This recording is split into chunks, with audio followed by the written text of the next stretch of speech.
All right, so in this world of digitization, she'll be talking about how the leaders should grow their potential. Over to you, Payal. Thank you. So much for this kind words of introduction, and thank you for inviting me, Tony, for being a part of this event. Good morning, everyone.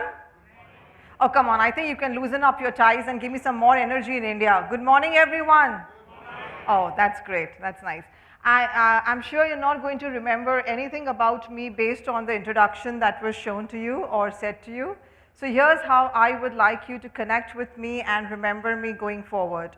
My name is Payal and I am your good friend and mentor. Is that easy? Superb. Come on, I need some energy in this room. It's the first session. I want to know each of you, okay? I want to know your names and I want to know each of your names. So at the count of 3, loud and clear, give me your names. 1, 2, 3, come on. Nice to know you all. See, as I was meeting some of you, I got to interact with you, and some of you, I understood that I have been in your company, either I've done an executive coaching or a workshop in your company here. So it's always nice to see you great minds around here. Let's begin with something interesting. I want you to look at your partner, and if you don't have a partner, find one. I want you to look at your partner and tell them, today onward, you are unstoppable. Can you do that? Look at your partner and tell them, today onward, you are unstoppable. And you know what? Just a little more. Look at the same partner, and just assure them, it's about time for you. Now, you know, my friends, the reason I asked you to do this is not to create any rah-rah moment or make you feel any motivated. From no angle am I a motivational speaker. If I'm ever known for anything in the world, it's executive coaching and writing books. But the reason I asked you to do this is purely because 18 years back, when I stepped out of corporate America to do what I am doing, the more I began to coach some of these high-profile executives and the more I delved deeper into the subject of leadership, very early on in my career, I realized that the real game of leadership is completely internal. And so how far you will reach in your career, where you will reach to, how much your company and you will succeed is dependent not just on your hard work, your skills, your efforts, or your credentials, but predominantly it is impacted by 3 major factors. Number 1, how effectively can you lead yourself? How well can you manage your thought process so that you can leverage it to your advantage? And number 3, how quickly can you change and upgrade your thought and your behaviors to adapt to an ever complex business environment?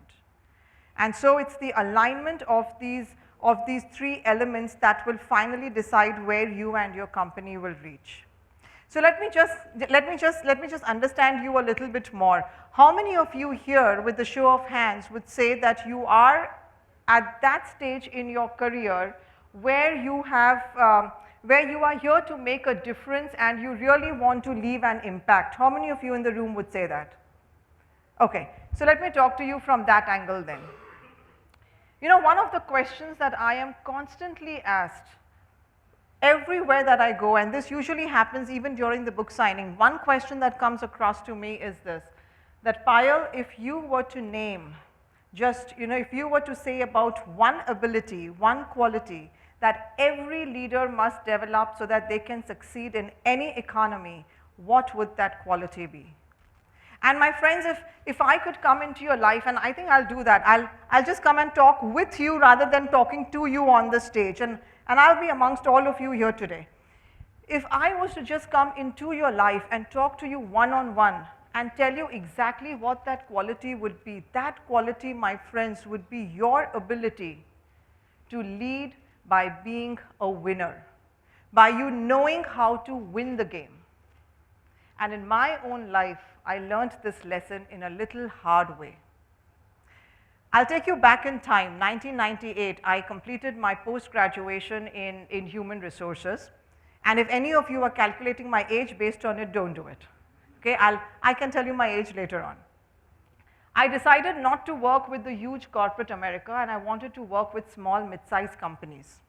So I got a job in this mid-sized firm, advertising firm, and everything was great. I was learning the work, and I was finally living the so-called American dream, and things were great. The only problem I had was with my boss. Okay, I see some of you smiling, but here it is. Now, not that she wasn't good at her work. When it came to delivering the results to the clients, oh, she was excellent. But when it came to managing people, she was one boss you just did not want around you. So every single day there were frictions between her and me, and after 1 year of this toxic environment in that company, I decided to do what any of us would have done. I submitted my resignation letter. And the next 2 days, I had the call from the vice president. He said, you know what, the CEO of the company is aware of your work. Why don't we just give you another department, separate role, and see where you take it from there? I said, great. I had bills to pay. So things went well, and after some time, I even got into leadership positions. And I can never forget that year 2004. It still gives me goosebumps.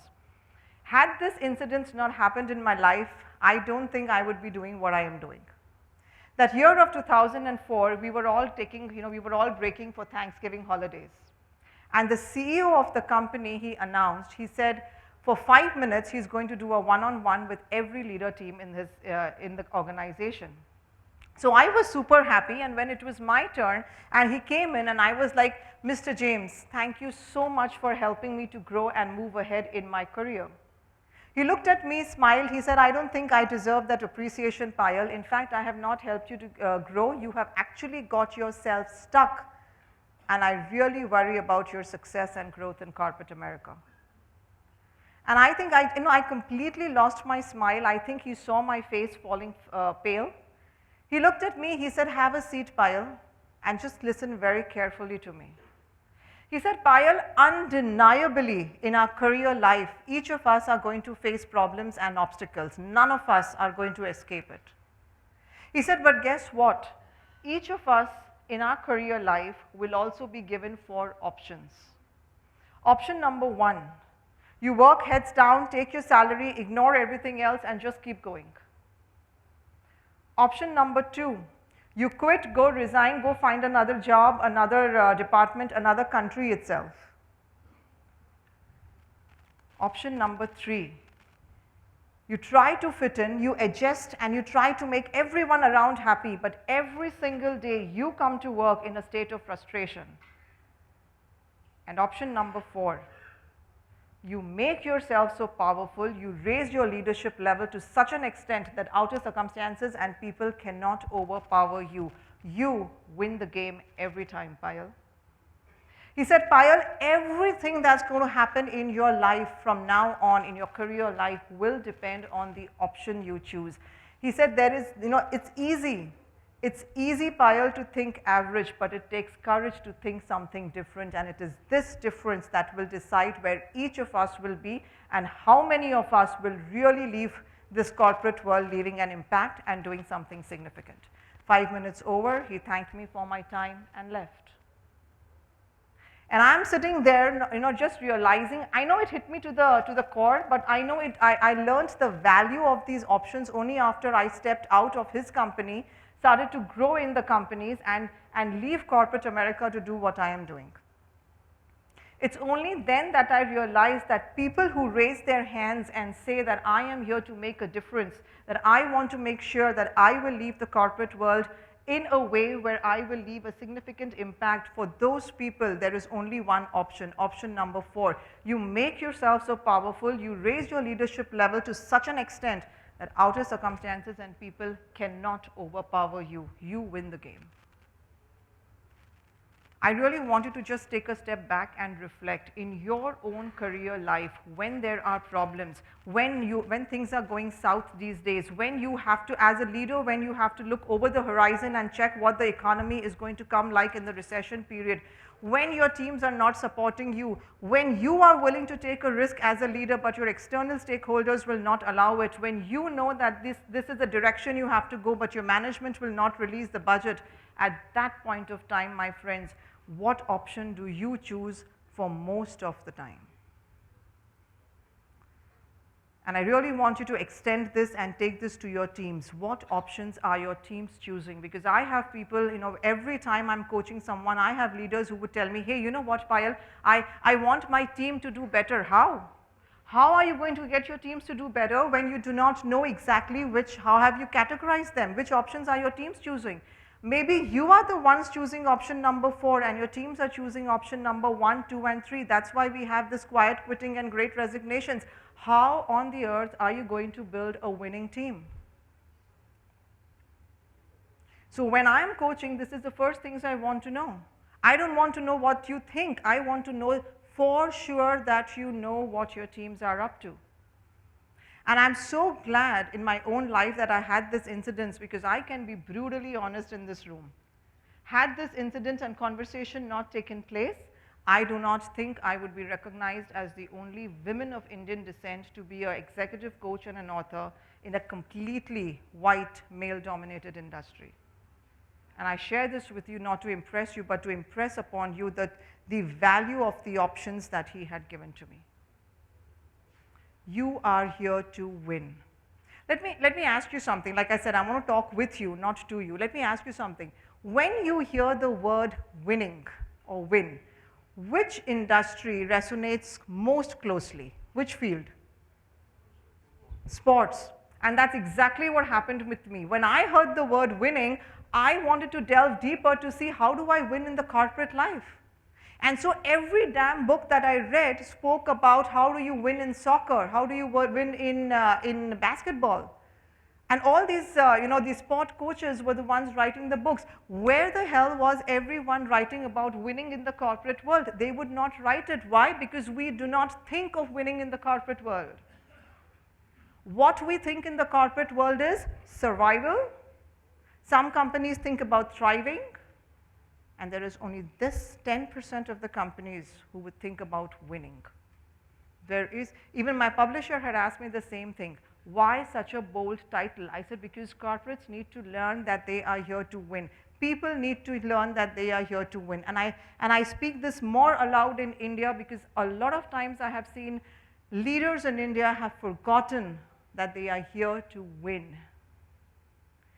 Winning by its definition on Google is all about externals. Winning, because I have private access to a lot of these high-profile leaders who you read about on the public domains, I have learned very well from them what winning means. And it took me 14 years to write this book. It's not my first book, it's my third.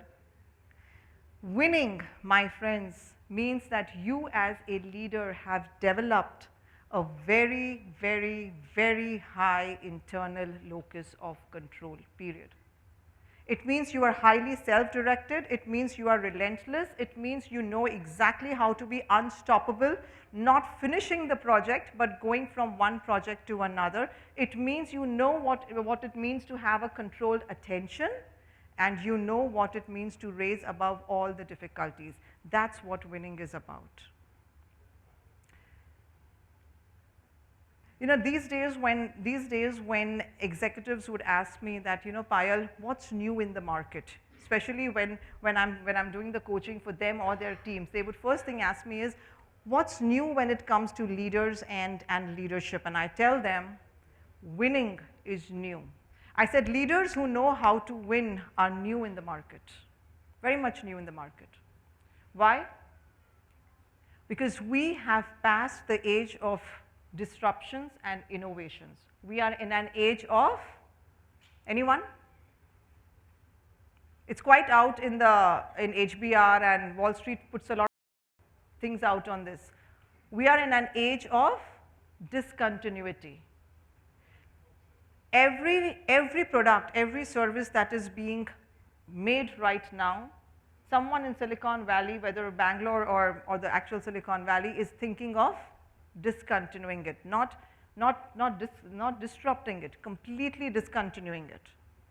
And if I had the time, I would have spoken to you more about this. But who is doing the discontinuity? Who is bringing this discontinuity in the market? Anyone? Who is bringing this discontinuity in the market? Economy? Who is bringing this discontinuity in the market? Leaders.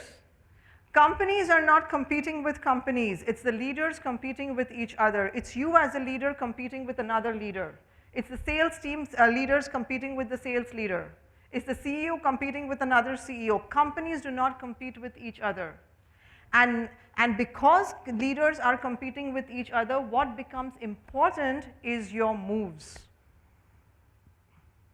There are four, I think when my daughter, my older daughter, she was into chess. And now she's 21 years old, so you can guess my age now. So when she used to learn chess back home, the chess master told her something very nice. He said, chess is a very easy game if you just know your moves, 4 moves. Move number 1 is 1 to 3, average players. 4 to 7, pro level, he said. 8 to 10, master level. And 11 to 14, grandmaster level. I want to know what's your move. What are your team's moves going like? 1 to 4, survival. 4 to 7, survival. 8 to 10, maybe thriving. 11 to 14, winning. What types of moves are you at, and where are your teams located? You've got to categorize and see what move are you playing with the recession. Before the snow flies, we are going to see another round of recession in the US, and I know it's hitting India. What's your move? Survival, thriving, or winning? You've got to think about this, and you've got to tell your teams to think about this, my friends. So 3 questions I want you to take to your teams. Number 1, what does discontinuity in your industry look like? That's winning. What does discontinuity in your industry look like? Does your team, your senior leaders, your -1, -2, do they know that? That's not your job to always think. You've got to put them on that thinking spot. Number 2, what's winning means for them? Are they here to win, or do they come to work every single day to just complete the work and get it done? And number 3, what types of moves are they looking at? Survival, thriving, or winning? What's their move? Maybe you are thinking about winning. What are they thinking about? What is one, see, I told you I'm here to talk with you, so I want to know from you, what is one of the biggest challenge every leader faces? What's one of the biggest challenge? See, during the recession, cash is going to be the most conservative, right?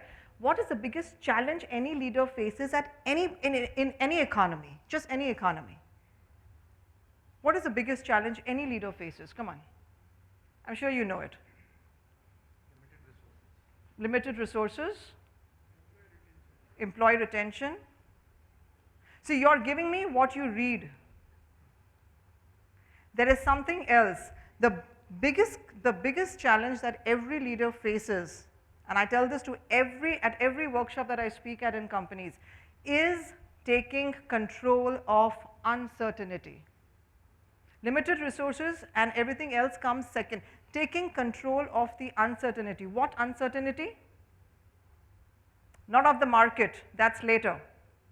Remember, it's companies are not competing with each other. Leaders and leaders are competing. So it's the uncertainty of managing yourself first. That's why every executive who I meet with, there are very few who would tell me they're not surrounded by self-doubt or their own quirks or their own problems. So uncertainty of yourself, now uncertainty of your people. That's why you have this quiet quitting, great resignation. People are getting pulled into different companies. Now comes the uncertainty of the market. And so for you to win the game, I know I don't have so much time today with you that I can talk to you more on this, but for you to win the game, what these people are doing is something different. You have to understand, you, me, anyone on this world has to understand one thing, my friends, that our goals, our dreams as a leader are all uphill here. Can I all have you put your hands up here? Come on. It's all uphill here. Okay, and I want your second hand to be here. Our habits are downhill. Yes, yes? Our habits are downhill. And this creates the gap between where you are and where you want to reach. I just want you to say this with me. I close the gap for myself. Give a high five to people around you and say, success is within me. Come on. because a lot of you went quite deep into what I said, and I just wanted you to come out of it. I don't want to take you into January and February into the recession period right now. How do you close this gap? This gap is not going to be closed by you doing like this, that's for sure. What these people are doing is they are working on something, okay, and I'll tell you what they are doing. I want you to just do this with me so that when you go back, you can realize what your teams are also doing. I want you to just sit back with your eyes closed. Be very rest assured we all will be where we are. Just close your eyes and just follow my instructions. Very, very genuinely do this. I want you to close your eyes. Don't look at me, I'm going to be right here. And I want you to just imagine that you are holding a container in your hand. Okay? And with the show of your hands, I want you to demonstrate your container. With the show of your hands, can you lift your hands and demonstrate your container with your eyes closed? Just demonstrate your container as high as you can.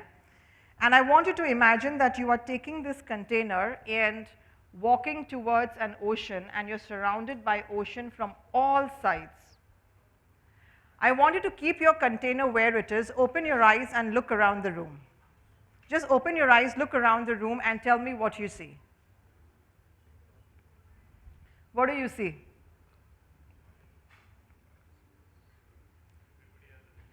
Everybody has a different container. Anything else? Any other observation? Everybody holds Holds the container differently. it differently. Come to the crux of it. They're still holding it, okay. You saying something? You didn't see the ocean around, okay? But you still had the container. The crux of this was, did I ever mention what the size of the container needs to be? Yet, if you have observed, most of us, we had extra small, small, right? We didn't have extra large or large. And the reason I usually ask leaders to do this is simply because we need to understand that the bucket represents your thinking, nothing more than that. Okay, and nothing is ever going to surpass a leader's thinking. You can sit here all day, you can do one-on-one coachings with me and sit all day and convince me about your goals and your dreams. It does not matter to me. It shows me about your thinking. Nothing is ever going to surpass your thinking. Your organization cannot grow beyond your and your people's thinking. Check with your teams, what types of thinking are they coming every single day to work with? So the major part is you have to work more on yourself than you work on your job. Otherwise, your competitors are going to know where exactly to attack you. They are going to know your move, and they know exactly where to attack you because they know what your thinking is like. So you have to make sure you work more on yourself than you work on your job. And how do you do that? Very quickly, I'll tell you. How many of you watch TV at home? Okay. When you are watching TV, you're relaxed, watching Netflix with a glass of beer, and someone comes and takes the remote and changes the channel. What do you feel like doing? No, don't laugh. Tell me, what do you feel like doing? It depends on, are you married? Yeah. Okay. How many years? Okay, I'm 22 years married, so I can get you. Depends on who takes it. What else? What else do you feel like doing? Okay, hit it with a glass. What else? Pulling it back. Pulling it back. You see, the reason I asked you this question is because in reality, we have not realized that we have given that remote as a leader to everyone around us. Everyone. Okay, to the economy, to the boss, to everyone. And we don't even think of taking it back. So this has a consequence on your results. It has a consequence on your performance. It has a consequence on your team's performance. You've got to know where your remotes are, and don't name it here, but you've got to know who has your remote, in what ways have you given it, in what ways are you playing a victim rather than playing a winner. So one of the things that these people do, these leaders do, and you will read them, you will read a lot of their interviews in the book also, when you read it. They take charge of winning over their state of being. See, the corporate world will always teach us to win over the market, win over the budget, win over your teams. Those are all secondary, my friends. First and foremost, you have to win over your state of being. What state of being do you come to work every single day? every single day. What state of being? 3 states of being. Number 1, victim. They are the ones who are always in the survival mode, and they will make sure that your company survives. That's it. Number 2 is the autopilot. 65% of the people work in the autopilot mode in your company. Those are the ones who will still be the survival and think of thriving. And then comes the flow state. The flow state is where people are thinking of winning. They are very much present. They are the ones who are going to win the game. Winning is all about transforming yourself. And so these people are working on themselves because they know a very, very big leadership mantra. And that mantra is, you take yourself with you everywhere. So it's the same old you with the same old pattern of thinking who is entering into multicultural and multi-generational workforce, not able to decide how do we deal with millionaires, yes, yes, and so there becomes a gap between their understanding and our understanding because we are not working enough on ourselves, right? So to wrap this up, my friends, to wrap this up, here's what I would like to tell you. The real problem in today's corporate world is not about how we need to be innovative. The real problem in today's corporate world is how do we be more innovative while making sure we win by taking care of ourselves and our state of being. That's the real issue these days. And you know, though my major work comes with corporates, whether it is coaching or doing workshops for them, though my major work is that, I have had an opportunity to coach people from NASA. I've had the opportunity to coach some of these athletes and mountain climbers, and what I have observed, my friends, is that every one of them, they are trained on winning over themselves because there is so much uncertainty up around. My question is, why then do we in the corporate world not think of winning? When everyone else is doing that, why then do we not think of winning? In conclusion, my friends, here's something that I would like to conclude with. You know, let me first give you some questions to take back so that you can take back some actionable items for your people. One of the questions I want you to go back and ask them and check on them is, what does discontinuity mean to them? Number 2, are they coming every single day at work to win, or are they just simply in the game? Number 3, what does winning look like for them? Is it the same like what you think about winning personally, over themselves, as well as in the market? What does winning mean for them? And another question that you want to make sure that you bring about a shift every single day is this. Rather than asking your teams only this question, what are we supposed to achieve? I want you to also ask them, how are we going to achieve it? How are we going to achieve it? You want to access their state. And one responsibility for you is, I want you to categorize. I want you to categorize and make sure that you put them in the proper category, okay, of survival, thriving, or winning. So in conclusion, my friends, I want to just let you know that our corporate world teaches us to put our hands out for everything. Give me more love, give me more attention, give me more respect. We've learned to put our hands out for everything. This, my friends, is not a hand of a winner or a leader, it's a hand of a victim. A hand of a winner is always tightly seized. They know how to seize the day, they know what to do. And I have an option here today to leave you in a state like this, or I can change your state, and I'll change your state. So can I have you up on your feet? Come on. Okay? And I want you to put your hands completely in as if you're seized the day.